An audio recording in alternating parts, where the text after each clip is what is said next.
5ই August দ্বিতীয় স্বাধীনতা অর্জন করেছি, ঠিক কিনা ভাই? তাহলে এত রক্ত সংগ্রাম, এত ত্যাগ কোরবানির পরে আমরা চাই একটা অবাধ সুষ্ঠু নিরপেক্ষ নির্বাচন হোক। এখন এই নির্বাচনের মাধ্যমে আমরা কি চাই? আমরা এখানে যারা অনেক প্রবীণ মুরব্বী দেখা যাচ্ছে এই এলাকার, আপনারা জানেন, যুবকরাও তো না দেখলেও শুনেছেন, পত্রপত্রিকায় পড়েছেন, দীর্ঘ 54 বছর হলো বাংলাদেশ স্বাধীন হয়েছে। 54 বছর কি কম সময়? অর্ধ শতাব্দীরও বেশি। এই 54 বছরে বিভিন্ন সরকার গেছে, বিভিন্ন দল ক্ষমতায় গেছে, বিভিন্ন নেতৃত্ব এসেছে, কিন্তু দেশ এবং জাতির ভাগ্যের কোনো পরিবর্তন হয়েছে? কেন হয় নাই? আমরা দেখেছি জনগণের ভোট তো পাই নাই, হয় নাই, কিন্তু যারাই ক্ষমতায় এসেছিল তারা তাদের নিজেদের উন্নয়ন করেছে, নিজের ভাগ্যের উন্নয়ন করেছে, কিন্তু দেশের উন্নয়ন হয় নাই।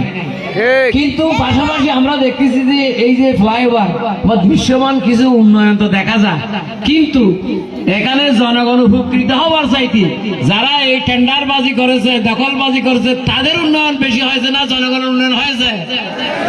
ওই দখলবাজদের, টেন্ডারবাজদের উন্নয়ন হয়েছে। কমিশনে তারা কোটি কোটি টাকা লুটপাট করেছে, সেই টাকা আবার দেশে রাখে নাই, সেই টাকাও বিদেশে পাচার করেছে, ঠিক কিনা? আগামী দিনে যদি আমরা বারবার এরকম আমাদের উপরে নির্বাচিত মন্ত্রী এমপিরা ক্ষমতায় গিয়ে তাদের ভাগ্যের পরিবর্তন করবে, দেশের এবং জনগণের অর্থনৈতিক, রাজনৈতিক, সামাজিক কোনো পরিবর্তন হবে না, এটা হতে পারে না। এই জন্য এখন দেশের ছাত্র সমাজ এবং জনগণ পরিবর্তনের চিন্তা করেছে, ঠিক কিনা?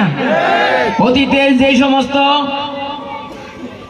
অসৎ, দুর্নীতিবাজ, চাঁদাবাজ, দখলবাজ এইভাবে ক্ষমতা দখল করেছে, এইবার দীর্ঘদিন পর যেহেতু জনগণ তাদের সে অধিকার, ভোটাধিকার প্রয়োগ করার সুযোগ পেয়েছে, সেই জন্য এইবার জনগণকে অতীতের মতো আর ভুল করবে। এই জন্য বাংলাদেশ জামাত ইসলামীর নাম আপনারা সবাই শুনেছেন। জামাত ইসলামী সম্পর্কে জানেন আর না জানেন, জামাতের নামটা ঘরে ঘরে, কিন্তু আমাদের বন্ধুরা মিডিয়া পৌঁছিয়ে দিয়েছে, ঠিক কিনা ভাই? জামাত ইসলামী আপনাদের আমাদেরকে সব যোগ্য হিসাবে, একদম ভালো মানুষ হিসাবে, খাঁটি মুসলমান হিসাবে তৈরি করার জন্য ইসলামের আদর্শের, কোরআন হাদিসের তালিম তরবিয়ত দিয়ে সৎ মানুষ তৈরি করার চেষ্টা করছে।